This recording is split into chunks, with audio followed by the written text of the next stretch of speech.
Alinear sus filas tras la derrota electoral del domingo es lo que busca el gobierno en el cónclave de este miércoles en Cerro Castillo. El presidente de la República, Gabriel Boric, señaló que el país tiene instituciones que proteger y reforzó la agenda de trabajo del gobierno. Ese norte de hacernos cargo de las urgencias que nos manifiesta día a día la ciudadanía, en particular en materia de seguridad, del alza del costo de la vida, no se modifica por coyunturas. Donald Trump fue declarado culpable de abuso sexual contra la columnista Jean Carroll. El veredicto lo dio a conocer un jurado de Nueva York que concedió a la víctima una compensación de $5 millones. Es primera vez que a un expresidente de Estados Unidos se le responsabiliza legalmente de abuso sexual. Hoy en Informe 24 haremos un recorrido por el puerto de San Antonio, una zona que según sus habitantes vive un momento complejo debido a la delincuencia, las tomas y el comercio ambulante.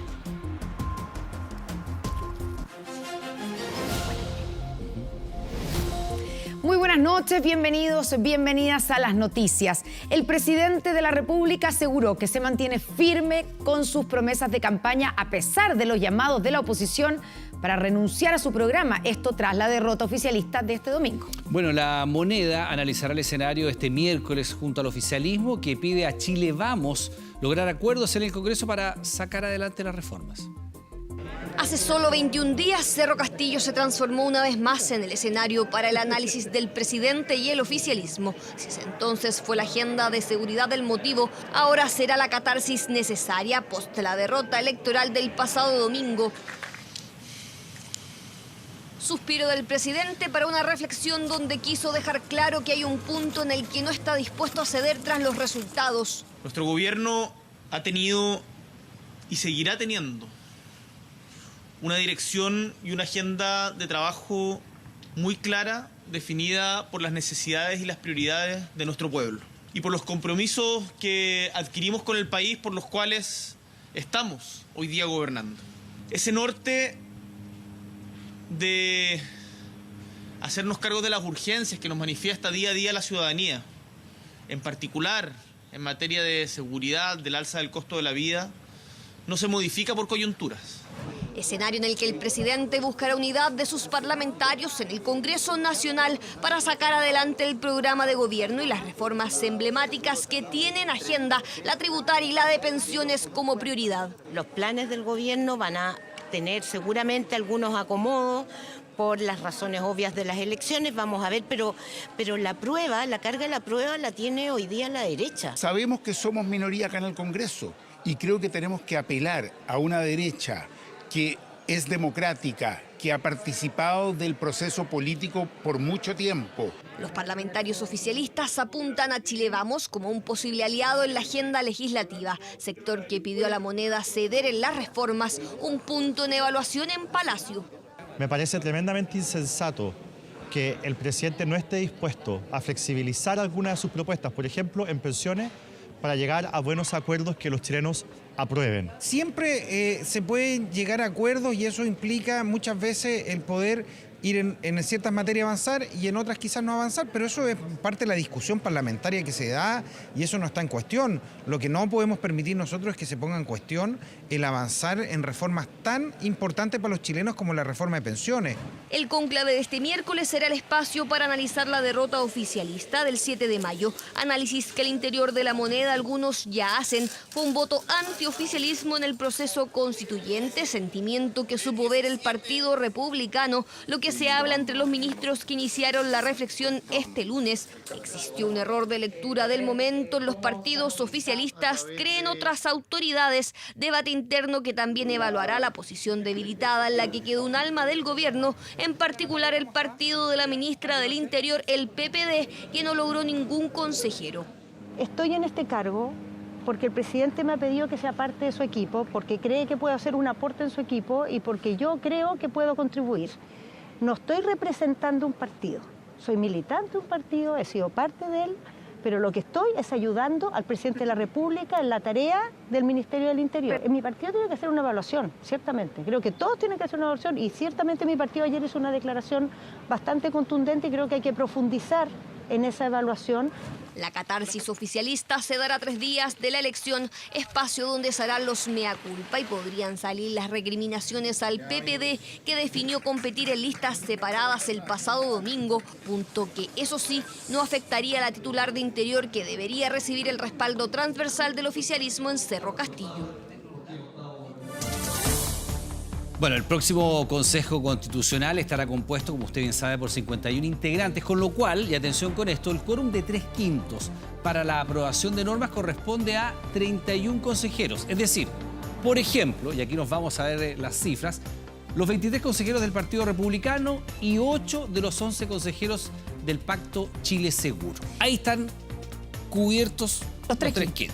Mientras que el quórum de 2/3, que también es importante. ¿Por qué? Porque le da poder de veto sobre propuestas de la comisión de expertos. Es decir, puede cambiar lo que están ahora definiendo los expertos y ese se alcanza con 34 consejeros.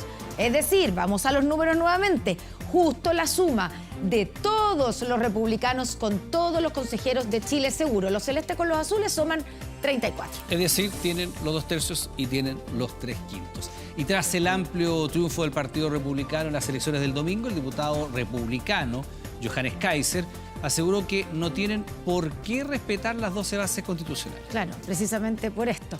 Bases que fueron aprobadas, recordemos, previamente por los partidos, pero ese acuerdo, también recordemos, ellos no fueron parte, los republicanos. Nosotros no firmamos nada. O sea, nosotros no somos parte... No, qué interesante saber lo que piensan. No, es que cuando usted me dice usted va a respetar, eso significaría que nosotros estamos comprometidos por eso. Claro. Y no lo estamos porque nosotros... No, pero no nos comprometimos nosotros. Polémicos dichos del diputado republicano, partido que tomó fuerza tras los resultados del domingo. A pesar de eso, ¿podrían realmente no cumplir las 12 bases institucionales tal como él indica? Los 12 puntos están en un transitorio de la Constitución Política de la República. Entonces, o no entendió lo que se votó en el Congreso, o no está dispuesto a respetar la Constitución Política de la República. Y como republicano las vamos a respetar. Pero eso no quiere decir, y en esto sí creo que tiene razón el diputado, en que el resto de las materias se pueden perfectamente conversar. Que recuerdan declaraciones de otros que decían que el proceso y los acuerdos del proceso anterior lo iban a arribar ellos. Yo creo que eso no se puede repetir en este proceso y en ese sentido, qué bueno que el señor Kaiser sea parlamentario y no sea consejero constituyente. Los bordes fueron acordados en diciembre con la firma de casi todos los partidos políticos, a excepción de los republicanos y el Partido de la Gente. Ahora está el Comité Técnico de Admisibilidad para fiscalizar que esos 12 puntos se respeten, mientras que las declaraciones del diputado Kaiser generaron descontento de las mismas fuerzas políticas que firmaron ese documento. Sería lamentable, pero se está pareciendo cada vez más esta forma discursiva al Stingo versión de la derecha del momento de hoy. ¿Qué me importa lo que diga el senador Castro? El senador Macaya, por otro lado, dijo que afortunadamente usted no era consejero. Está bien, yo creo que tiene toda la razón. Afortunadamente no soy consejero.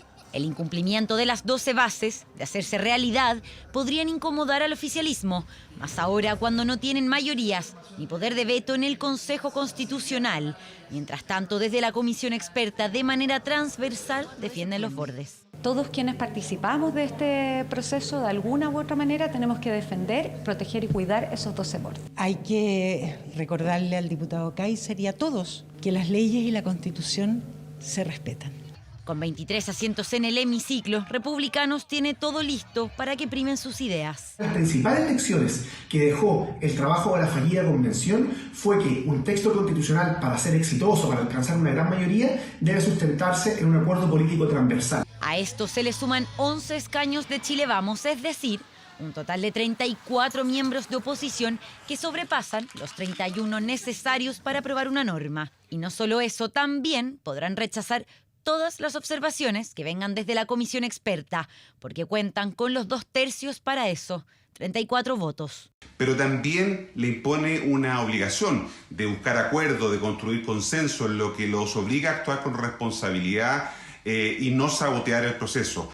Si bien el poder de los republicanos en el Consejo Constitucional es innegable, desde el propio partido aseguran no querer boicotear el proceso. Estamos abiertos a dialogar con todos, cosa que yo siempre distingo de llegar a acuerdos. Creo que son dos cosas muy distintas. Los comisionados, por su parte, esperan que los ánimos de acuerdos y consensos que se han sostenido hasta ahora se reflejen también en el órgano, que tendrá la última palabra. El caso Torrealba sigue sumando nuevos antecedentes. Si hace una semana se le imputó liderar una asociación ilícita, ahora se conoció la querella del Servicio de Impuestos Internos. Claro, entidad que lo está acusando de presentar declaraciones de impuestos maliciosamente falsas. Eventual delito por el cual habría ocasionado un perjuicio fiscal superior a los 76 millones de pesos. No tengo ningún interés en ir a la cárcel. Si la justicia lo determina, yo soy muy respetuoso de la justicia. Determinación ante los cargos formulados por Contraloría al Ministerio Público y ahora la querella presentada por el Servicio de Impuestos Internos. Investigación en contra del ex jefe comunal de Vitacura, Raúl Torrealba, que suma y suma antecedentes. La Fiscalía lo imputa de liderar una asociación ilícita. El ente fiscalizador lo acusa de presentar declaraciones de impuestos maliciosamente falsos. Eventuales delitos por los que el llamado tronco verá la justicia el próximo 6 de junio. Yo estoy ansioso por llegar ese día. Llevo 2 años esperándola. ¿Qué es lo que espera de la justicia en esta conversación? Que sea justa, que sea justa. Acción de impuestos internos frente a eventuales delitos por ingresos recibidos entre 2016 y 2021. Irregularidades cometidas en las corporaciones Vita, desde donde se realizaban retiros de dineros por distintos funcionarios municipales que luego eran transferidos a las cuentas bancarias del exalcalde. Desde dichas organizaciones se realizaban retiros de dineros que se respaldaban con facturas exentas y boletas de honorarios falsas, ya que daban cuenta de servicios que no se presentaron efectivamente.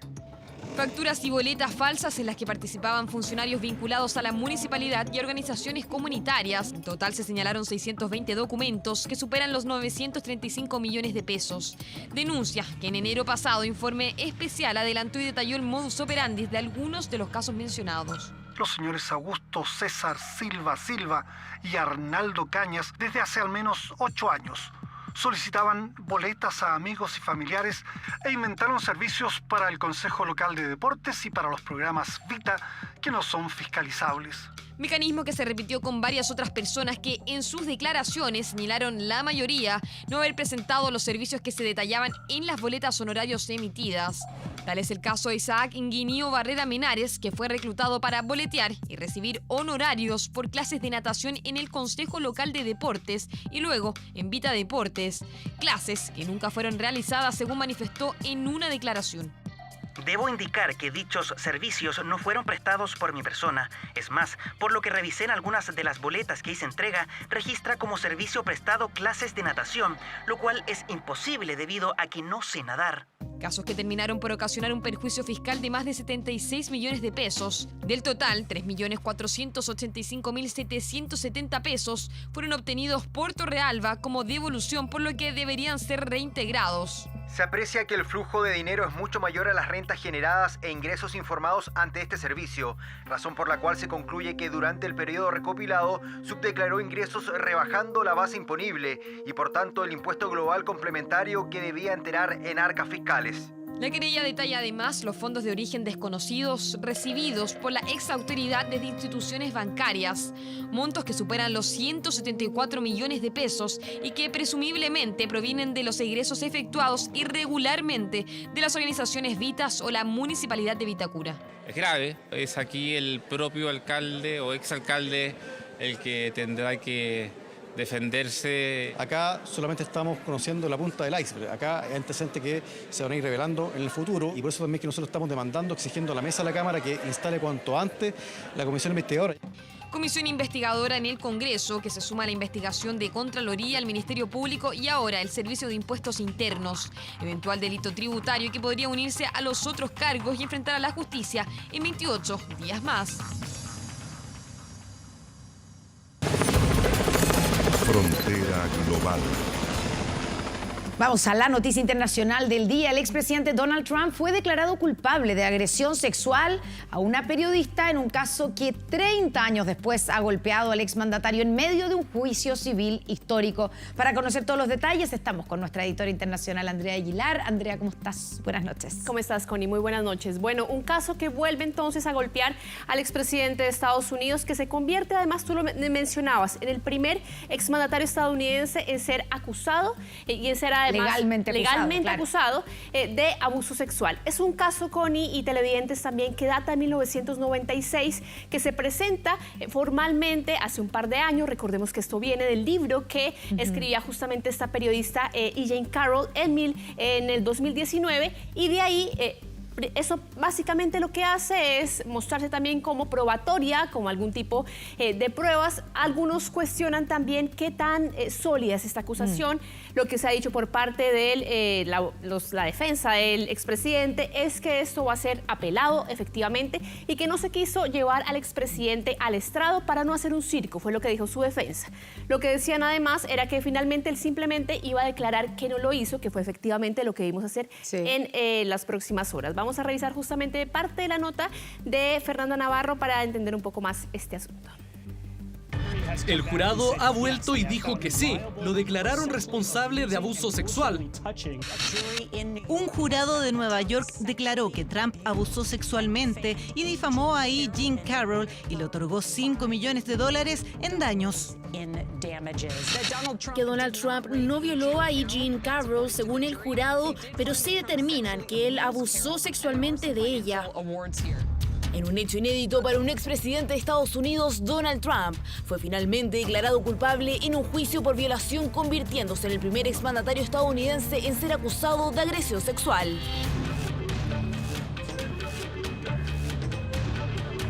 Una acusación que se remonta a 30 años atrás. La periodista Jane Carroll acusó al expresidente de haber abusado sexualmente de ella en 1996, en el probador de una lujosa tienda de Manhattan en Nueva York, versión que fue respaldada por el jurado federal de Manhattan, que finalmente culpó a Donald Trump, sin embargo, no de todo lo solicitado por la defensa de la periodista. Según la resolución final del jurado, compuesto por 6 hombres y 3 mujeres, Donald Trump no violó a Jane Carroll, pero sí abusó sexualmente de ella, razón por la cual deberá pagar $2 millones en daños a la periodista, pero también otros $3 millones por daños y perjuicios por difamación. No tengo la más mínima idea de quién es esa mujer. Este veredicto es una desgracia, una continuación de la caza de brujas más grande de todos los tiempos. Respuesta tajante de Donald Trump en sus redes sociales ante el veredicto en medio de un proceso en el que no presentó pruebas y no declaró en persona, pero que reafirma su versión de hace 6 meses. No sé nada de ella. Creo que está enferma, mentalmente enferma. Grabación que se hizo pública hace 4 días, donde el expresidente fue interrogado sobre las acusaciones de violación en su contra, instancia en la que insistía en no conocer a la periodista, pero también fue duro con ella respecto a su apariencia física. Pero cuando respondiste el 24 de junio te referías a que ella no era tu tipo físicamente. Vi una foto de ella, está bien, y la única diferencia entre otras personas y yo es que soy honesto, ella no es mi tipo. Un juicio que revive las acusaciones que desde 2016 han hecho más de 20 mujeres en su contra, quienes lo han denunciado por distintos grados de acoso sexual. Sin embargo, no se trata de un juicio penal sino civil, por lo que a diferencia de los otros procesos que enfrentan no arriesga prisión, pero sí la cuantiosa suma de $5 millones a la periodista, a quien se le vio salir sonriente de la corte. Ha incrementado incluso su distancia dentro de las primarias republicanas a casi un 60% de favorabilidad en contra del gobernador de Florida, DeSantis, que va muy por atrás, alrededor del 20%. Este juicio estuvo marcado por los tensos intercambios entre los equipos legales, la amplia cobertura de la prensa y la creciente expectación en torno al caso, que finalmente posicionó a Donald Trump como el primer expresidente estadounidense en ser declarado culpable de abuso sexual. Oye, Andrea, es súper importante, como claro, porque uno se pregunta, ¿por qué recién ahora? Nunca hubo ni una querella, ni una demanda por este caso anteriormente. O sea, es primera acción legal que hace esta mujer, ¿cierto? Claro. Y es un juicio civil, o sea, busca una indemnización en dinero. no busca meterle una condena ni meterlo en la cárcel, no es un juicio nunca penal. estuvo eso contemplado. Ella siempre dijo que primero quería demostrar que ella tenía prácticamente una verdad, y cuando finalmente él es acusado de abuso sexual, lo que ella dice es que ella representa a todas las mujeres, a esa veintena de mujeres que de alguna forma han acusado en algún momento al expresidente Donald Trump de haberlas abusado sexualmente. Sin embargo, ahí lo veíamos en la nota de Fernanda Navarro, él dice: yo no conozco a esta mujer, nunca la he visto, pero hay un dato curioso y que tiene que ver también con lo que él le declaraba a los abogados, porque finalmente él decía que se parecía o que era su segunda esposa. Se confundió en algún momento y decía que no era su tipo, así que está bien, de cierta forma, bien inconforme ese tipo de declaraciones. Pero vamos a revisar justamente, acá dice, bueno, parte entonces de lo que dice él, que no tiene la más mínima idea de quién es esta mujer, que es un veredicto. Él insiste en que esto es una casa de brujas, que lo quiere de cierta forma apartar de la carrera republicana. Es una operación política. Exacto, que es una operación política, y eso es lo que dice gran parte de los republicanos también. La gran incógnita es si finalmente el Partido Republicano se va a hacer el de la vista gorda o a mirar hacia otro lado y va a permitir que un expresidente acusado de abuso sexual va a quedar finalmente como el candidato de su partido. Y vamos a revisar también, Connie, cuáles son justamente los procesos que le quedan al expresidente Donald Trump, porque estamos hablando de que esto es un proceso civil, pero él tiene 5 procesos al menos que están en materia justamente penal, y que ahí tendría que ver, por ejemplo, el tema del asalto al Capitolio, el tema de esos documentos que encontraron también en su casa en Mar-a-Lago. Ahí estamos viendo también el caso de Stormy Daniels, que es por el cual él fue imputado en el mes de abril con esos 34 cargos que hablaban de pagos ilegales. El asalto al Capitolio, que también se investiga si finalmente él tuvo algún protagonismo o no frente a lo que pasó el 6 de enero de 2021. Y también el tema de los documentos secretos, que era lo que les mencionaba, que también se fue en esos documentos que fueron encontrados en su residencia, documentos además secretos que no se sabe porque él sacó de la Casa Blanca después de haber terminado su periodo. Todo lo que tiene que ver con las finanzas de la organización Trump, que es importante, partió también como un caso civil, pero luego se convirtió en un caso penal porque dijeron que prácticamente su emporio estaba trabajando como una empresa criminal. Ocultaba impuestos, inflaba el valor de sus propiedades para acceder a crédito y lo reducía para evitar impuestos. Y también uno de los casos más importantes que tenía que ver con lo que había sucedido en Georgia en estas elecciones de 2020, en donde él finalmente decía que le habían robado las elecciones, hacía una llamada diciendo al delegado de Georgia que le faltaban tanta cantidad de votos para ganar las elecciones. Y ese sería entonces uno de los panoramas que vamos a tener de cara a lo que va a ser las elecciones de 2024. Bastante tema judicial tiene todavía por delante Donald Trump. Andrea Aguilar, muchas gracias, muy buenas noches. Que estén bien, buenas noches. Nos vamos a la pausa, ya estamos de vuelta con más aquí en 24 Horas Central.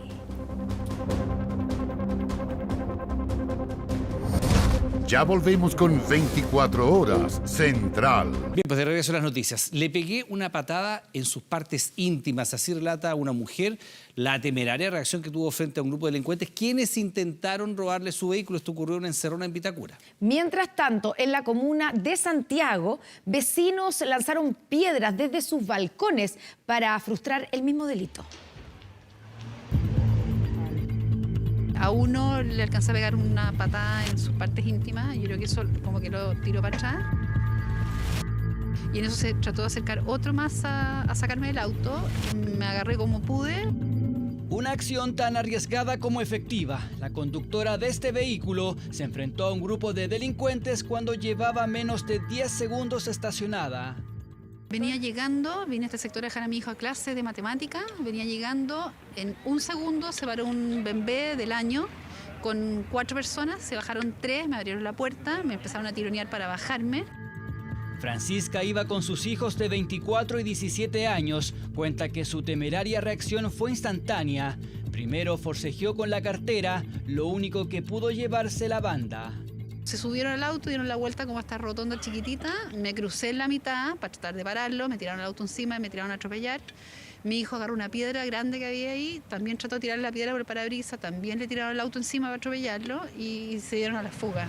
La encerrona ocurrió en esta rotonda de un pequeño pasaje en Vitacura. Según la investigación, los delincuentes habrían seguido a la víctima, quien con golpes de pie logró frustrar el delito. Vi que cuando le abrieron la puerta y de ahí salió, la tiraron para abajo, le llevaron hasta la cartera. No existe un lugar tranquilo, ¿verdad? Sí, y acá no es primera vez que pasa. Tenemos el patrocinio y poder para que nuestros abogados persigan desde el punto de vista penal a estos delincuentes y lograr las condenas y ponerlos tras la reja. Pero no fue la única osada respuesta en medio de un robo. En Santiago, los vecinos de un edificio en calle Argomedo lanzaron lo que tuvieron a mano para intentar frustrar una encerrona. Bueno, eso fue algo muy rápido, lo que sí logré a ver, que era un carro blanco y estaban tirándole piedras y le tiraban piedras como para que lo dejara, pero eso fue rapidito, bajaron y se fueron. ¿Los vecinos estaban tirando piedras? La gente tiraba piedras, sí. A pesar de las piedras, la banda logró llevarse el vehículo. La víctima quedó sin nada en la calle. Yo vivo en el piso 26 y de repente sentí un golpe, grito, y esto no es de ahora, no es hoy día, no pasó anoche, esto pasa siempre. Fue el otro día un edificio acá, es por todo este sector. En la región metropolitana se registran en promedio 22 portonazos o encerronas al día, considerando lo que va de este año hasta el 7 de mayo. El 32% de estos delitos ocurren en 4 comunas. Respecto al robo de vehículos durante el año 2023, podemos reportar 2.895 casos policiales y se concentran en 4 comunas: Maipú con 291, San Bernardo, Puente Alto y La Florida. 2 personas lo sufrieron la última noche, aunque en Santiago y Vitacura. Uno perdió su vehículo, a diferencia de la mujer, quien hizo lo que nunca se recomienda. Ahora. Está ocurriendo en estos minutos. Hay desconocidos que están disparando contra carabineros en Ercilla. Y hace pocos instantes atacaron a balazos la casa del padre de un consejero del Partido Republicano. Esto en medio de una jornada de violencia nuevamente en la región de la Araucanía. Estamos con Ricardo Campos, quien tiene todos los detalles. Ricardo, ¿qué tal? Buenas noches. Sí, ¿qué tal? ¿Cómo les va? Muy buenas noches. Se han desplegado las fuerzas de control de orden público de Carabineros a esta hora en gran parte de la comuna de Ercilla, en el sector Coyico, en plena ruta 5 Sur, donde hubo un enfrentamiento hace pocos minutos nada más de las fuerzas de control de orden público de Carabineros. Hay 3 carabineros, estamos en posición ya de confirmar la información. 3 carabineros heridos, uno de ellos con un perdigón en su ceja por disparos perpetrados por desconocidos que en los campos, al ver a esta patrulla que estaba situada en el sector Coyico, en el cruce Coyico, en la comuna de Ercilla, en plena ruta 5 Sur, comenzaron a dispararle, a efectuar disparos. No ha sido el único hecho de violencia acontecido en esta jornada en la provincia de Malleco, cuando se ha renovado a solo horas el nuevo estado de excepción constitucional para que va a regir en la región de la Araucanía y en la macro zona sur del país este nuevo proceso. Entonces, no ha sido el único hecho de violencia, han acontecido emboscadas durante toda esta jornada. Tú lo decías muy bien, el padre de la primera mayoría al Consejo Constitucional, René Urban, Héctor Urban, entonces, quien fue elegido recientemente el día domingo, su padre, René Urban, fue víctima de un ataque a balazos. Así también su hijo, la casa de René Urban, hace pocos minutos también fue baleada con disparos perpetrados por desconocidos que arribaron hasta su domicilio para proceder a efectuar estos disparos con distintos tipos de armamentos.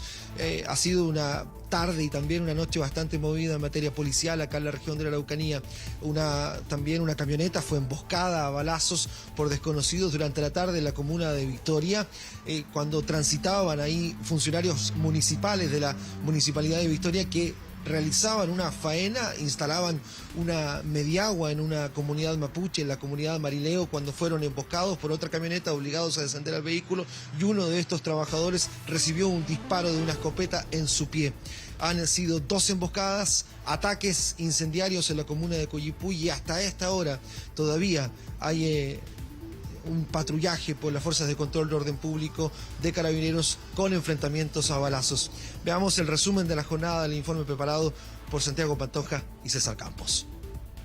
Es el mismo modus operandi en múltiples atentados, pero esta vez la imagen captada por cámaras de seguridad impacta. encapuchados armados que apuntan al conductor del camión en el suelo y queman la cabina con acelerante, hecho ocurrido este martes en la zona rural de Coyipulli. Pero no lo único, desconocidos dispararon en Ercilla al padre de Héctor Urban, el consejero republicano más votado de la última elección. Acaban de atacar a balazo una vez más a mi padre con intención de asesinarlo. Hoy día se volvió a salvar de suerte. Aquí podemos ver la camioneta y podemos ver el tipo de impacto que recibió la camioneta. Acá hay un balazo, acá hay otro balazo. Permiso. A eso se suma una emboscada a trabajadores de la Municipalidad de Victoria, donde uno de ellos fue herido a bala en el pie. Cuando de repente iba una camioneta como cualquier vehículo y lo pegó un pitazo y se corrió para el lado mi colega que iba manejando y se lo atravesaron al tiro y bala al tiro. Se bajaron 3 compadres y bala y lo quitaron la camioneta. En el pie, sí, en el pie. Sí, y está muy complicadito. Y a diabetes además de eso. Diabético él, sí. Eso es lo que más los preocupa ahora en este momento. Solo algunos de los hechos ocurridos en las últimas horas en la macrozona sur, justo cuando el Congreso prorrogó por 23ª vez el estado de excepción constitucional. Según el gobierno, en 348 días de vigencia, los hechos de violencia disminuyeron en un 29%. Para los gremios de la Araucanía y el Biobío, el mecanismo ayuda, pero no detiene los atentados más violentos. El estado de excepción ha sido un avance y ha permitido reducir varios tipos de delitos. Sin embargo, los delitos más graves, atentados incendiarios, no registran variación entre los años 2021-2022 respecto a lo que llevamos del 2023. Por eso exigen más y polémicas atribuciones a las Fuerzas Armadas. Trabajo autónomo de los militares en términos de solicitar identidad, revisión de equipos y de móviles y también poder detener a las personas. Como el robo de madera, el dato que tenemos que nos entregó el Ministerio Público es que había bajado los delitos en un 30% y en el caso de la usurpación en un 70%. A ellos se suman 63 detenciones por delitos graves, como por ejemplo la extorsión, todos en prisión preventiva. Pero respecto al año 22, podemos decir que hay una tendencia que definitivamente tuvo un cambio el año 22. Tuvo un cambio, es un incremento constante de acciones violentas que se quebró el año 22. Es el balance dispar en el polémico estado excepcional constitucional y que pese a los esfuerzos desplegados no ha podido parar este tipo de imágenes en la zona sur del país.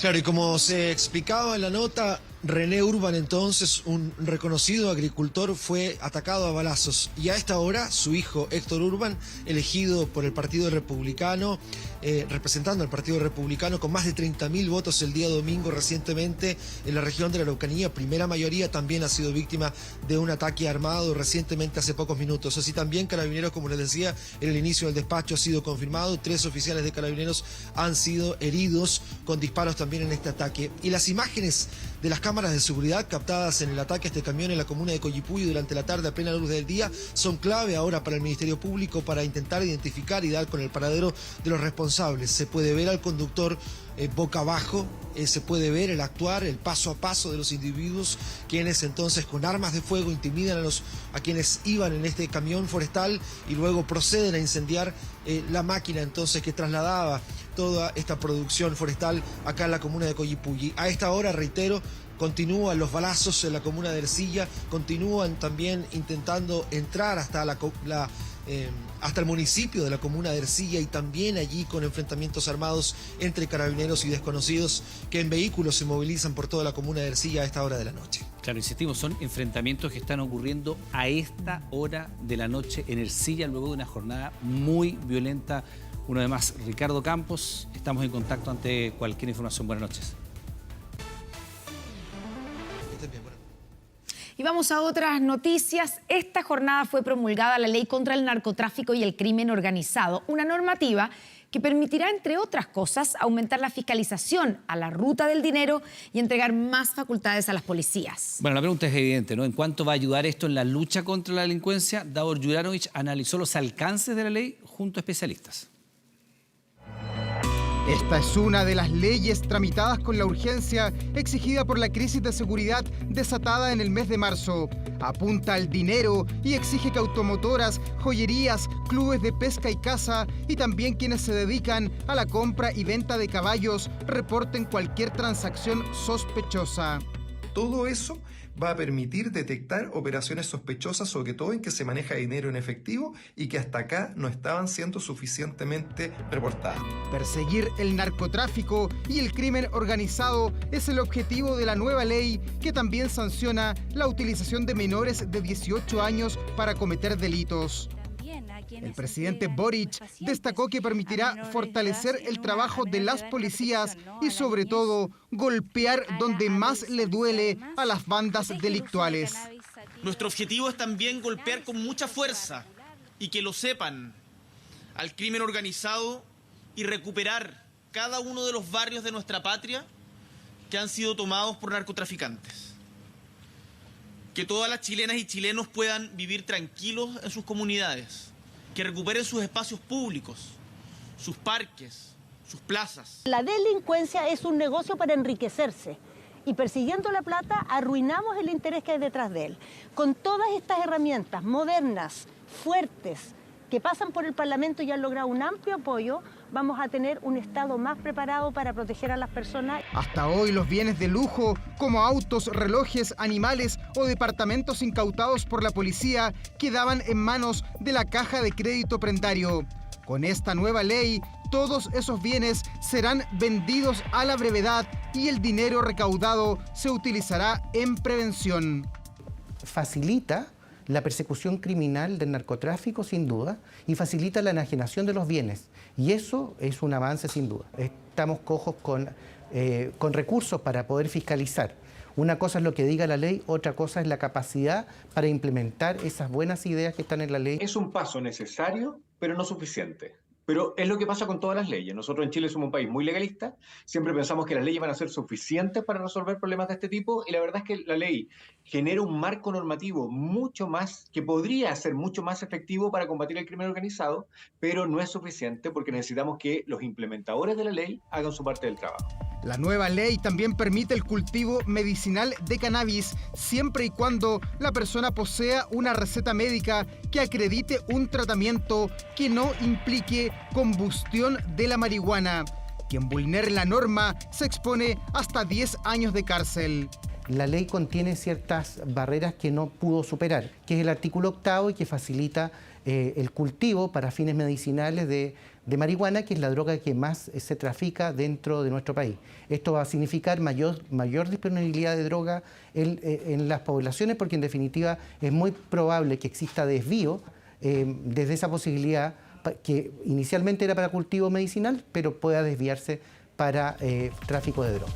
En las próximas horas, el gobierno presentará los alcances de una nueva ley que permitirá levantar el secreto bancario y detectar cuando grandes sumas de dinero sean transadas en los bancos del país. A 50 días de pena remitida fueron condenados 3 ejecutivos de ENAP por delitos medioambientales en el caso crudo iraní.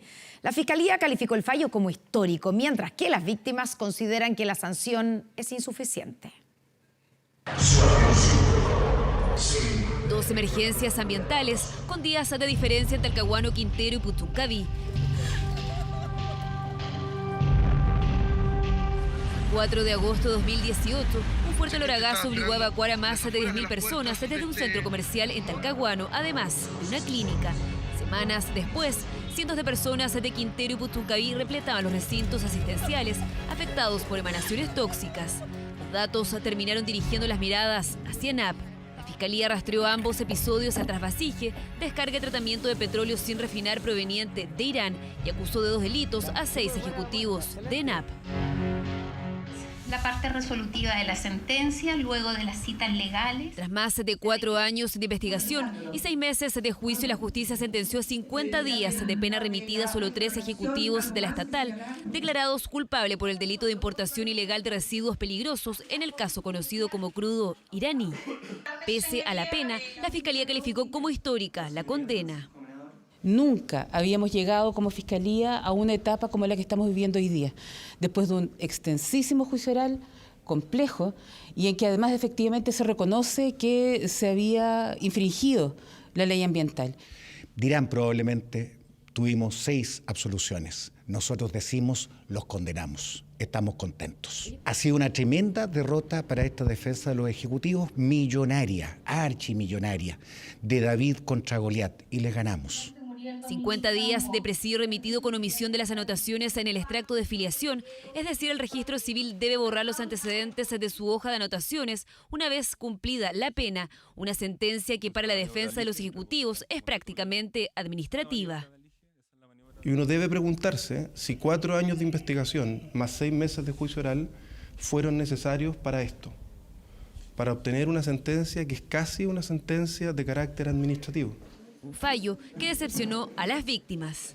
Creo que aquí no está funcionando la justicia en relación a los temas ambientales. Es una decepción al entender que nuevamente un poder del Estado nos abandona. Este tipo de sanciones son una verdadera bofetada para nosotros como ciudad porque reabre todos los fantasmas de impunidad. Cuando se habla de contaminación, esto no habría ocurrido si Chile tuviera aprobada la ley que sanciona los delitos ambientales. Si tuviéramos que pedir algo, sería tal vez el que efectivamente tuviera un mejor tratamiento legislativo para este tipo de delitos. De las 9 acusaciones presentadas inicialmente por el Ministerio Público, solo 3 ejecutivos fueron condenados, pero no por los gases emitidos en Talcahuano, Quintero y Puchuncaví, sino por la importación no autorizada de residuos peligrosos. Aún así, la defensa interpondrá un recurso de nulidad. Aseguran que se trató de un error de interpretación de la ley. Esa es la maniobra de Alige, esa es la maniobra de Trump. Bueno, y se termina el llamado DICOM de la salud porque entró en vigencia la ley que bloquea la información de las personas que tienen deudas relacionadas a servicios de salud. Bueno, es una norma que busca apoyar a las familias a quienes, producto de estas deudas, se les ha dificultado mantener sus tratamientos médicos y obtener además créditos para pagarlos. ¿Te prestan plata en este momento, por ejemplo? Nadie. Nadie. Es un vivir agobiada y es terrible. Se te cierran las puertas de todas partes porque desgraciadamente hoy día la salud en Chile sí entra en DICOM. Hace casi un año, este era el padecimiento de Jimena. Su hija más pequeña, Amparo, fue diagnosticada con una extraña enfermedad a los 4 años. Una noticia que llegaba poco tiempo después de que su marido falleciera de leucemia. Se llama Rendu-Osler-Weber, conocida como enfermedad telangiectasia hemorrágica hereditaria. Una enfermedad vascular que provoca que se dilaten los vasos sanguíneos del cuerpo y que se rompan provocando hemorragias, en este caso con un mal diagnóstico para Amparo y que el 26 de diciembre del año pasado empeoró. El diagnóstico de Amparo no es positivo, porque el pulmón. Amparo se va a morir. Lo que le pasó a Amparo desde el 26 de diciembre hasta ahora fue algo que nadie pudo pronosticar porque tenía su cerebro blanco. Tuvo a mi pequeña en mis brazos, muerta, porque no hacía nada. La patología de Amparo requiere de vigilancia constante. Con 7 años toma múltiples medicamentos y se somete periódicamente a cirugías, tratamientos médicos que han llevado a Jimena a endeudarse y caer en DICOM. Al mismo tiempo que la incertidumbre por su hija crecía, las deudas también aumentaban y la posibilidad de pedir préstamos se iba desvaneciendo. A esto se suma que su hija mayor, Colomba, hace poco tiempo fue diagnosticada con el mismo mal, es decir, más tratamientos. Este tema como de la salud entró en DICOM en un minuto, se cerraron las puertas, o sea, yo no tengo nada abierto, no tengo plata para irme afuera, para que pudiese retroceder un poco el crecimiento de lo que tiene mi hija. Ese panorama puede cambiar un poco.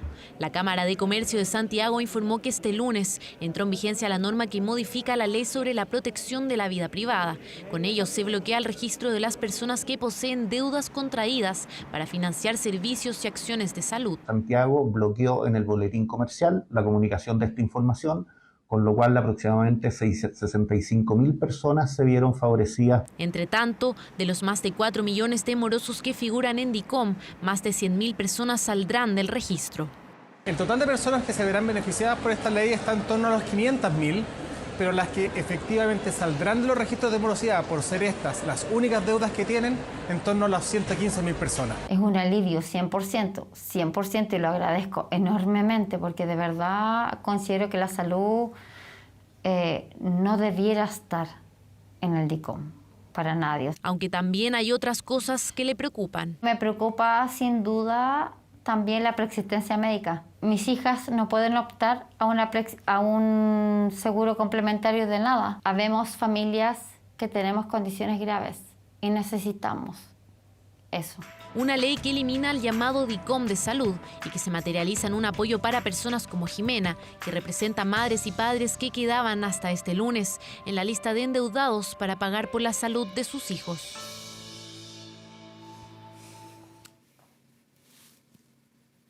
Cosas que siguen pasando en Chile. Exactamente. Alguien que queda y que no tiene cómo financiar y seguir financiando la enfermedad de sus propios hijos. Lamentable. Bueno, vamos con otras informaciones. Cientos de venezolanos se mantienen en la frontera norte del país buscando alguna forma de retornar a su nación. Claro, el gobierno anunció que mañana viajará una comisión a Venezuela para buscar, lo que está buscando es gestionar nuevos vuelos que permitan el regreso de estos migrantes. Nuevo día en la frontera con cientos de migrantes venezolanos varados entre Chile y Perú sin posibilidad de retornar aún a su país. Algunos se han instalado en estos campamentos y otros incluso buscan volver a Arica. Pues vamos a Arica y a ver qué vamos a hacer allá porque no sabemos más nada que hacer. Así sea en avión o en bus, no importa. Lo importante es llegar a Venezuela. A mí me gustaría, por cualquier medio, si me tengo que montar un avión, me monto, porque la idea es llegar a nuestro país, pero si es un corredor vía terrestre también me montaría, la cuestión es que nos solucionen. Esta ciudadana venezolana lleva 1 año y 8 meses en el país y hoy se quiere ir. Asegura que por entrar por un paso irregular y no tener papeles se le hace más complicada la vida. Un poco complicado con el tema de la salud, con el tema del empleo. O sea, realmente Chile es un país que brinda mucho, ofrece mucho, pero o sea, como yo no tengo papeles, se me ha hecho un poco complicado. Está planeando trabajar en lo que pueda para poder irse a fin de año. Trabajar, ahorrar, llevarme algo ahorrado y volver. ¿Y ya has pensado más o menos por dónde irte? ¿En avión, en bus? ¿Cómo estás pensando? De la misma forma que entré, por paso inhabilitado. Tras la muerte del cabo Salazar y del suboficial Palma se registran como autores a venezolanos, lo que generó tensiones entre otros migrantes de ese país y chilenos. Una de las principales razones por las que algunos quieren dejar el país es eso, la xenofobia. Se han generado comentarios y una especie de sensación xenófoba. Las personas, sobre todo que se encuentran en situación irregular, se sienten incómodas y sienten inclusive miedo por sus familias, por sus hijos. Según la Asociación de Venezolanos en Chile, desde el año pasado ha crecido el número de migrantes venezolanos que quieren irse del país. Son las que han estado como en una especie de limbo migratorio, dado a los largos tiempos que tienen que esperar para tener una respuesta a sus solicitudes de residencia en Chile. Y bueno, han tomado la decisión o de irse a probar suerte en otros países o inclusive regresar a Venezuela. Según cifras del Servicio Nacional de Migrantes, este 2023 van más de 2.500 migrantes venezolanos que se han ido de Chile. ¿Cómo actuar frente a la crisis migratoria que se ha generado en el límite norte? Desde el Congreso hay distintas visiones. El gobierno de Chile ha propuesto la generación de un corredor humanitario. Nos falta todavía avanzar en los acuerdos con los países vecinos, con las naciones vecinas, para que esto sea un esfuerzo conjunto a nivel regional. Aquí lo que hay que hacer es poner aviones, poner muchos más aviones de la Fuerza Aérea, aviones de líneas aéreas comerciales, aunque cueste. Tenemos 24 horas para darle una señal al resto de Latinoamérica de cómo van a funcionar las fronteras de Chile. Desde el gobierno descartaron en lo inmediato un nuevo vuelo que traslade a migrantes. Esperamos que en el futuro también existan algunos nuevos vuelos, pero obviamente eso es una atribución que corresponde a las autoridades venezolanas. Este miércoles se espera que una comisión del Ministerio de Relaciones Exteriores viaje a Caracas, Venezuela, para acelerar el proceso de nuevos vuelos con el fin de entregar respuestas a los cientos de migrantes que actualmente están en la frontera norte del país con la incertidumbre de no poder regresar. El jugador de Colo-Colo, Jordi Thompson, deberá pagar más de 2 millones de pesos después de ser formalizado por agredir a su expareja. Todo esto en contexto de violencia intrafamiliar. Además, no deberá acercarse a ella y tendrá que seguir tratamiento médico por 1 año. Ayer cuando me pegaste te saqué la ubicación, pues... ¿Qué te pasa? Es un extracto de un video que hace una semana subió a sus redes sociales la expareja del volante de Colo-Colo, Jordi Thompson. Una evidencia más de los episodios de violencia física y psicológica del futbolista contra la joven. El jugador ha estado en la polémica desde marzo y estas imágenes lo explican en parte.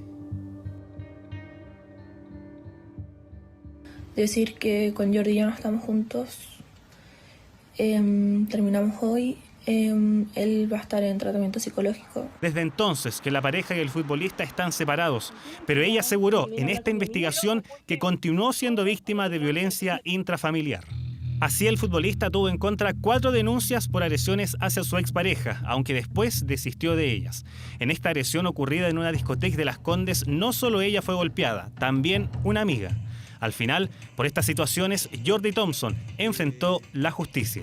Frente a un computador acompañado de su abogado, el futbolista fue formalizado, imputado por los delitos de lesiones menos graves y lesiones leves contra su expareja y la amiga de ella. Tomando un tenedor con la cual golpeó reiteradamente la mano de Camila, provocando en ella un gran dolor, para luego lanzarle el tenedor sobre su brazo, sujetarla de ambos brazos fuertemente, para luego jalarle el pelo. Es el relato de la fiscal de cuando Jordi Thompson agredió a su expareja en abril pasado.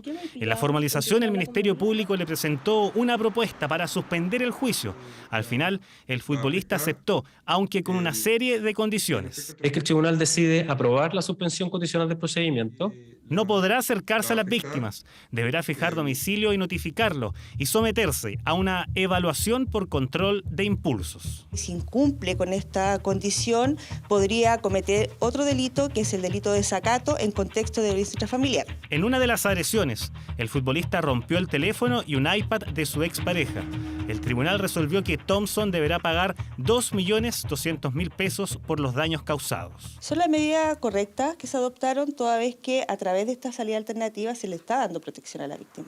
Son nefastos. Qué pena el actuar del Ministerio Público. Después, qué ganas dan de denunciar la violencia contra la mujer. No habló con la prensa, pero la expareja del futbolista hizo sus descargos.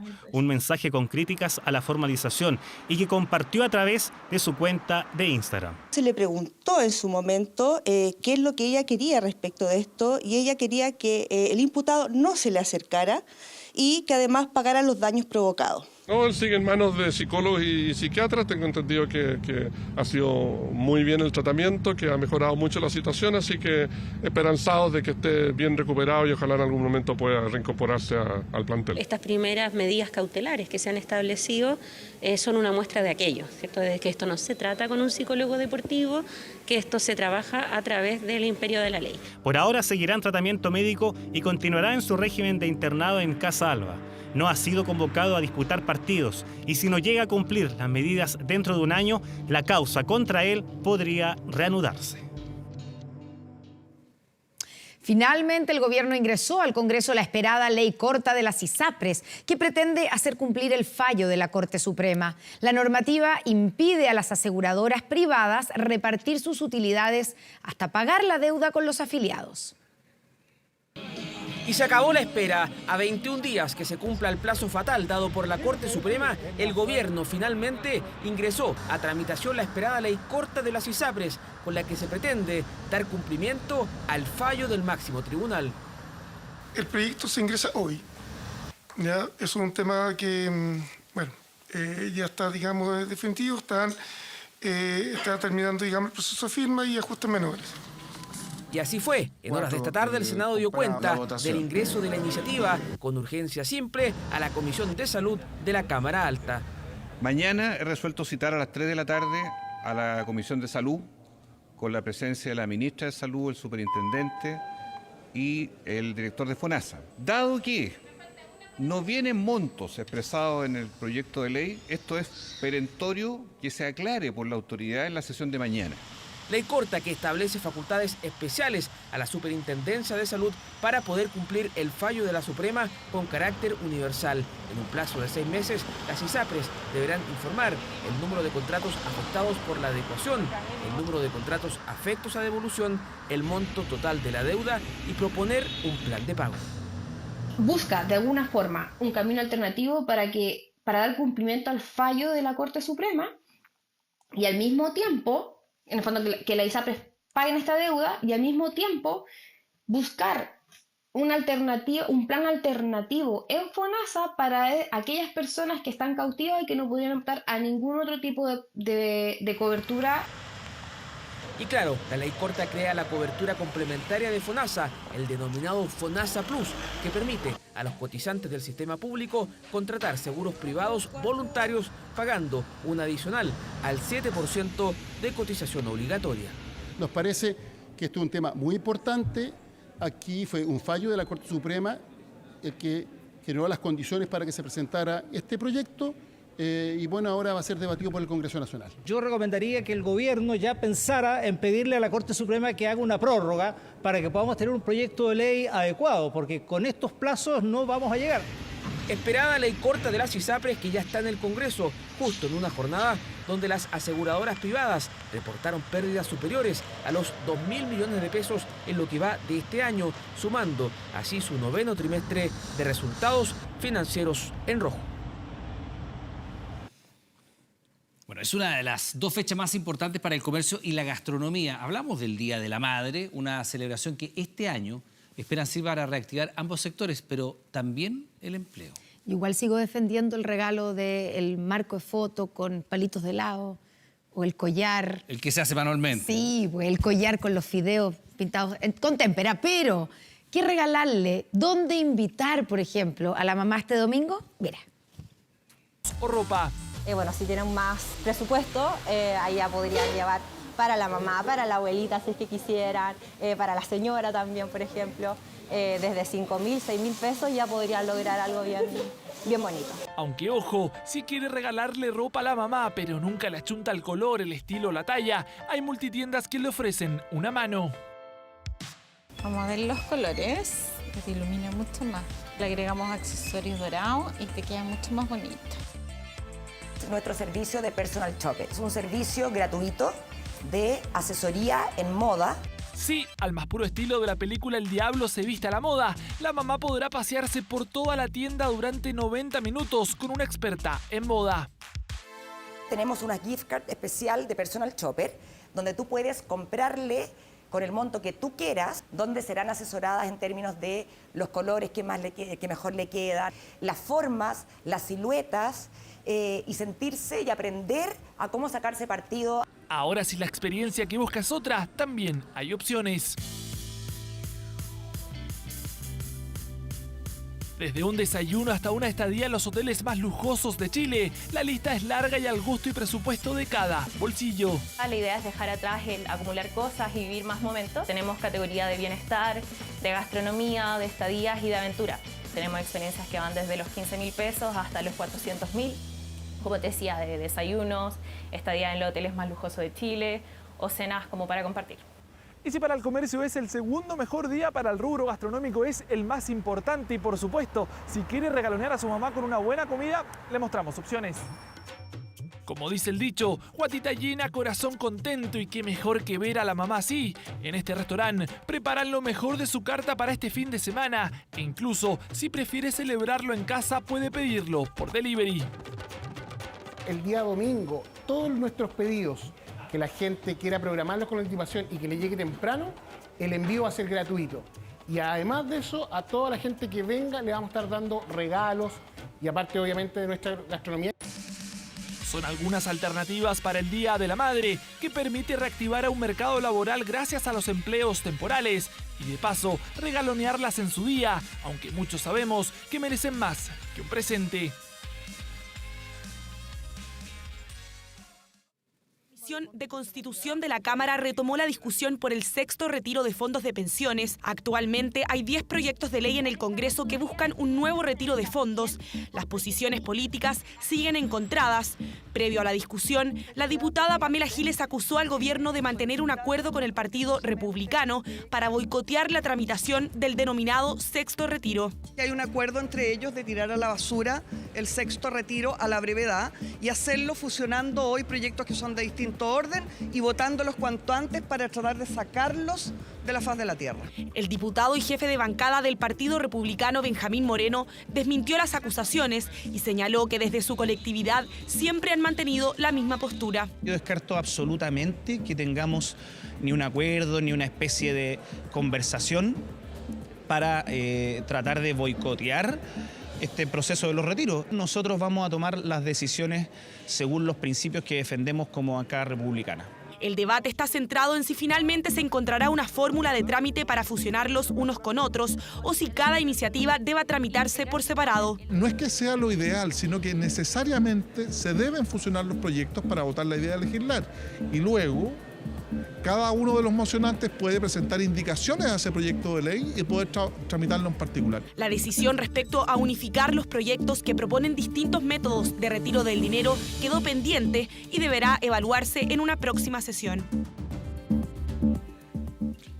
Son poco más de las 22 horas. Les recordamos que a partir de estos momentos Televisión Nacional de Chile está autorizada para transmitir programas para mayores de 18 años. Informe 24. Tomas, comercio ambulante e inseguridad. Estos son algunos de los problemas que los habitantes de San Antonio piden a las autoridades que le pongan freno. ¿Qué está pasando en el principal puerto de Chile? Lo vemos en el siguiente Informe 24.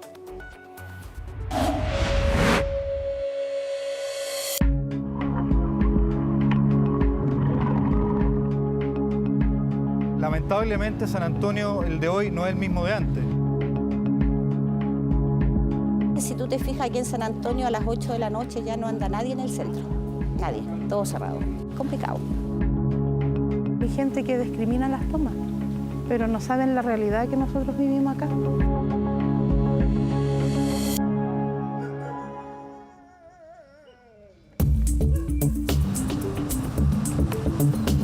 Hoy la comuna costera es la gran puerta nacional del comercio con el mundo, con buques de países lejanos como Liberia y Noruega que viajan miles de kilómetros por el océano para llegar hasta aquí. San Antonio, no me canso de mirar la mar. En San Antonio conviven con el puerto más importante de Chile. Para muchos, la imagen viva del desarrollo, un progreso que, según sus habitantes, no llega a todos los barrios y esconde una serie de preocupaciones. ¿Qué está pasando en San Antonio? Caminar por el Paseo Bellamar permite entender cómo funciona la ciudad. Un puerto intenso. Pescadores y locatarios que por años mantienen sus negocios, ahora sienten que ya no es lo mismo. Un comercio que busca subsistir, pero que no pudo escapar de los cambios. Yo lo reflejo en los imanes. Me piden imanes del puerto. La verdad que no tengo ni un interés en traer imanes del puerto. Prefiero traer de los lobos marinos, de los pelícanos, las gaviotas, porque la verdad que el puerto aporta poco. Hace 23 años que Verónica Jara vive en San Antonio. En un paseo donde los puestos de comida abundan, su local es uno de los pocos que vende recuerdos de la ciudad. Y a su lado las puertas de otras galerías están cerradas, con candados que no abren hace tiempo. Saben que San Antonio cambió. Me gustaba la tranquilidad, por eso me quedé. Porque era mucho más tranquilo, las distancias son cortas, no como en Santiago. Uno en Santiago, hora y media para cualquier parte. Pero ahora hay que acostumbrarse a esta nueva realidad. Salíamos, podíamos salir a cenar, alguna cosa, y en la noche no pasaba nada. En cambio ahora salí a las 7, 9 de la noche que salimos a cenar de repente, llegáis y tenéis que salir chuta, mirando a todos lados que nadie te siga, para poder llegar tranquilo a tu casa. La seguridad en la ciudad es de las cosas que más preocupa a los sanantoninos. De hecho, según cifras de Carabineros, los delitos que en 2023 aumentaron respecto del año pasado son los robos con intimidación y con fuerza, y un hecho que repercute directamente en la tranquilidad de quienes viven aquí es que el robo en lugar habitado creció en un 87,9%. Esto sumado también a la presencia de narcotráfico, de bandas criminales que se han instalado en nuestro territorio y van asociadas también muchas veces a lo que han sido los robos en los sectores extraportuarios, ¿no es cierto?, robo de container, etcétera, nos hacen ver, ¿no es cierto?, una presencia de delitos que no veíamos hace 5 años atrás. ¿Hasta qué hora se puede venir a comprar? Hasta las 6 de la tarde. Ya es una hora que bajamos cortina aquí del mercado. ¿Por qué? Bueno, de hecho, a cómo están los tiempos. De acuerdo con lo que después de las 6 ya el ambiente se pone un poquito más complicado. Porque cuando cae el sol, la percepción de inseguridad crece. Aunque durante este último tiempo hay hechos que marcan los titulares y ocurren a plena luz del día. Un ladrón que rompió la vitrina de una joyería del centro, robó un puñado de joyas y en el camino se tragó un anillo. Incluso el asalto fue viral por las redes sociales de la ciudad. Estaba adentro, estábamos en hora de colación y empezó a romper. Obviamente nos vinimos para acá, nos devolvimos sin reaccionar y el tipo empezó con más cargar y sacó lo que tenía que sacar. El tipo de delito que nos sorprende es que no le tienen respeto o no le tienen miedo a la ley. Susto porque inseguridad, porque tú no sabes lo que te puede pasar, te pueden matar, no sabes. Casos como este asalto son los que alertan a quienes viven aquí. Por eso surge la preocupación al no estar incluidos en el plan Calles sin Violencia, que busca combatir la delincuencia. Aunque, dicen sus autoridades, se han desplegado más patrullajes y policías en las zonas de mayor ocurrencia de estos delitos. Hoy día tenemos no solamente 32 nuevos vehículos que se sumaban a los que estaban operativos anteriormente, sino que además podemos contar con tecnologías también que se utilizan para poder realizar labores preventivas y también de investigación. El subsecretario del Interior aseguró que podrá ser invocada la ley Nadine Retamal en la investigación por el procedimiento en San Antonio. Es un conocido participante de carreras clandestinas en Melipilla y también en San Antonio. Una ciudad que también ha estado en los titulares policiales por el crimen del suboficial mayor Carlos Retamal, agredido con un fierro en una fiscalización a unas carreras clandestinas el año pasado. O el reciente caso del carabinero, quien, con una subametralladora Uzi, abatió a un joven que atropelló a un policía e intentó escapar de un control. Todos episodios donde la seguridad ha sido tema para sus habitantes, pero no es lo único. Lamentablemente San Antonio, el de hoy, no es el mismo de antes. Hoy día la delincuencia ha generado una situación crítica en la comuna y como comerciante nos afecta. La avenida Centenario es la principal del comercio. Galerías, máquinas tragamonedas, tiendas y negocios mantienen vivo el centro. Pero antes de llegar a un local o decidirse a comprar en uno de ellos, los clientes y turistas deben sortear la presencia de un comercio ambulante desbordado. Ustedes están legalizados. Claro, legalizado. ¿Y por qué no sacamos todo el comercio para allá? ¿Y hasta cuándo vamos a aguantar nosotros esto? ¿Pero hasta cuándo? San Antonio está horrible. Este San Antonio, este centro que era antes, yo lo recuerdo de años atrás, no es nada para lo que es ahora. Este San Antonio está horrible, feo, porque hay trapos por allá, trapos por acá, o sea, por todos lados. No es San Antonio de antes. Mucha gente antiguamente venía a hacer sus compras acá, venía tranquilamente, transitaba, paseaba por el paseo de Llamar y hoy día tiene miedo. El día avanza y comienza a pasar lo que sus habitantes nos advirtieron. Una ciudad que se guarda antes que el sol se esconda. El ruido de los portones cerrando y los candados en mano nos dicen que San Antonio percibe la inseguridad. Por la delincuencia es imposible tener abierto más tarde. Entonces a las 6:30 ya se empieza a guardar y para las 7 tener cerrado. ¿Y es muy difícil irse a la casa ya después de este horario? Sí.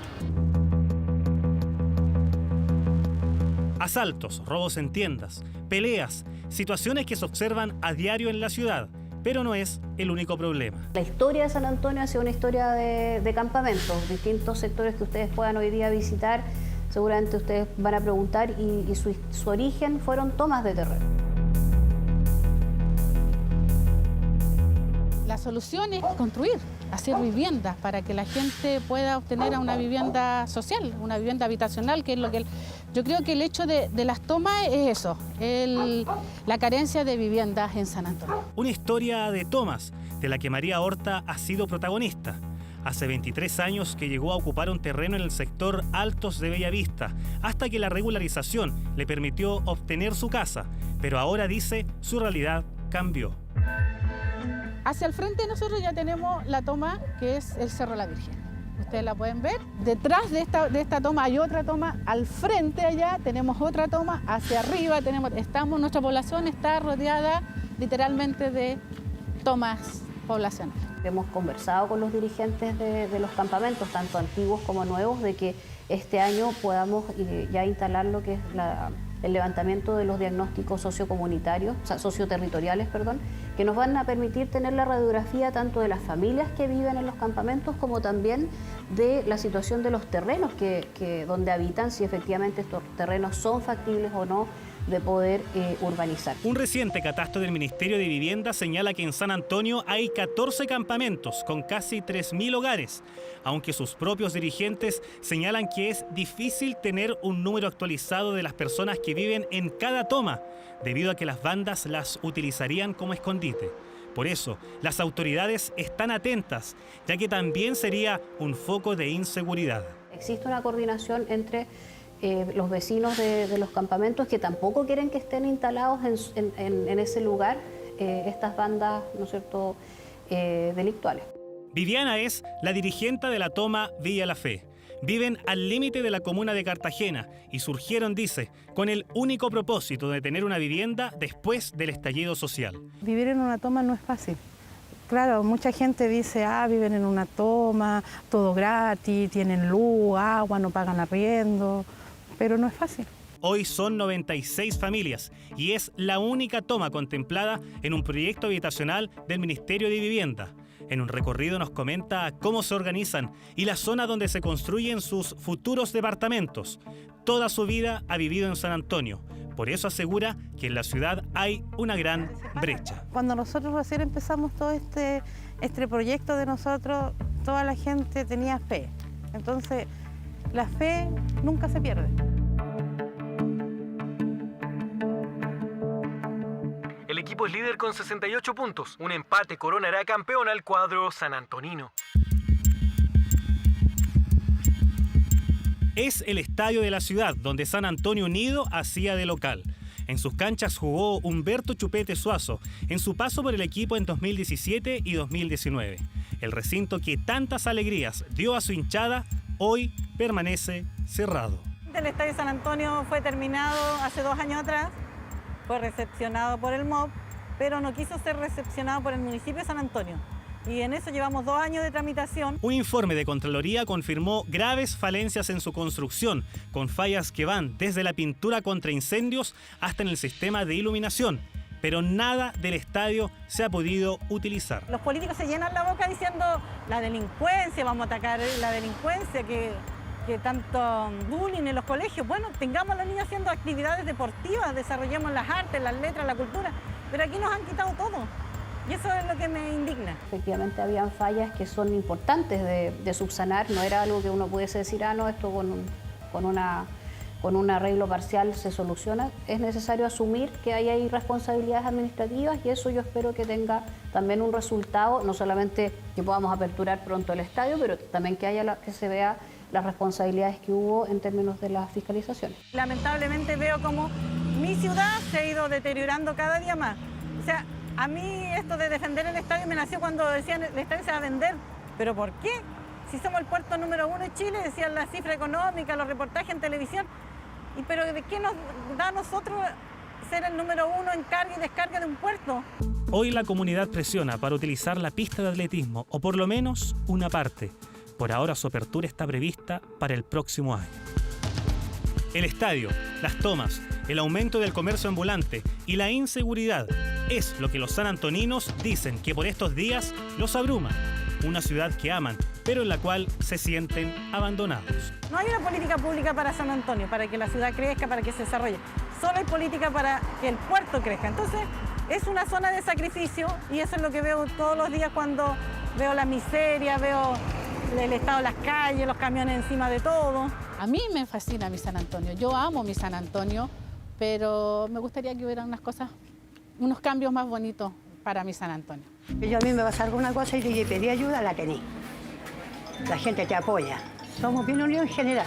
A pesar de todos los cambios, ¿le gusta San Antonio? Sí, no, yo no me iría a San Antonio. Creo que uno tiene que ir recuperando espacios. Y su forma de recuperar espacios ha sido volver lo que por años había dejado de hacer por miedo. Le dije a mi amiga, vamos, le dije yo, a mirar el mar.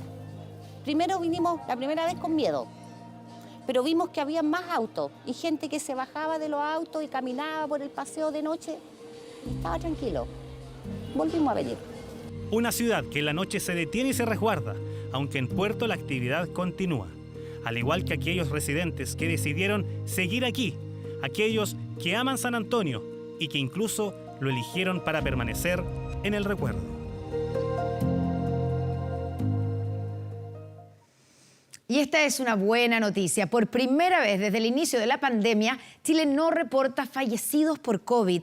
Pero la red de salud no baja la guardia frente a este virus, ni menos frente a las otras infecciones respiratorias que han ido en aumento y que podrían alcanzar un pic de atenciones dentro de 21 días.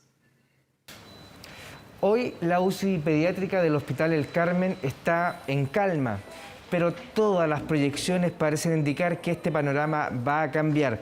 Se viene un duro invierno, sobre todo en enfermedades respiratorias, con un pic que se espera para las próximas semanas. Los llantos en la UCI pediátrica del Hospital El Carmen de Maipú son producto de los ejercicios para tratar de aliviar a los niños de las molestias de los virus respiratorios. Este invierno no dará tregua. En las últimas 2 semanas hemos visto un aumento muy importante de las consultas respiratorias, pero de los niños en edad escolar. Eso quiere decir los mayores de 5 años y los adolescentes. Y esto principalmente por virus, el rinovirus, el virus parainfluenza y el virus influenza. El doctor Díaz es el jefe de la unidad de paciente crítico del Hospital de Maipú y académico de la Universidad Finisterra, quienes desarrollaron una herramienta que modela la información de todo el sistema de salud público de la región metropolitana semana a semana. La conclusión, las consultas pediátricas aumentaron un 25% respecto a los años previos a la pandemia, a causa de la alta circulación viral. En este momento los datos muestran que estamos llegando a que la mayoría de las consultas en los servicios de urgencia son por causa respiratoria. Y al analizar los datos de los años previos podemos pronosticar que dentro de las 4 semanas próximas vamos a estar cercanos al pic de las consultas respiratorias. En la UCI pediátrica y en la urgencia de a poco comienzan a llegar los pacientes, aquellos virus que disminuyeron en pandemia, pero que ya el año pasado resurgieron con fuerza, irán en aumento en la medida que se consolide el invierno. Tiene mucha fiebre y tos, igual que él. ¿Los dos están con fiebre? Sí. Tengo un dolor, malestar general, fiebre, con todos esos síntomas. ¿Andan hartos virus dando vuelta? Sí, andan hartos. Tengo una neumonía. ¿Está con neumonía?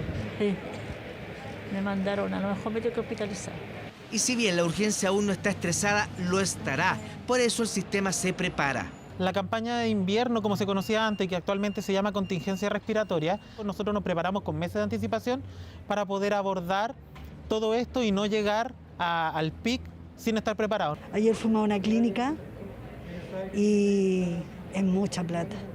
Por eso estamos aquí hoy día. La red tanto pública como privada deberá hacerse cargo del aumento de las consultas.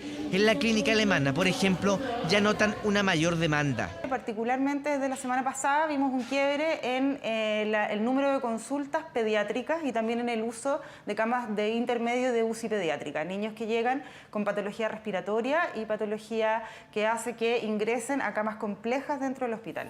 Y ese es el principal enemigo, el virus sincicial, que ataca a pacientes de distintas edades, pero con mayor fuerza, mayores de 65 y lactantes. Por eso la vacunación para ellos, adultos mayores y grupos de riesgo es vital. Se aproximan semanas duras y más vale estar preparado. 24horas.cl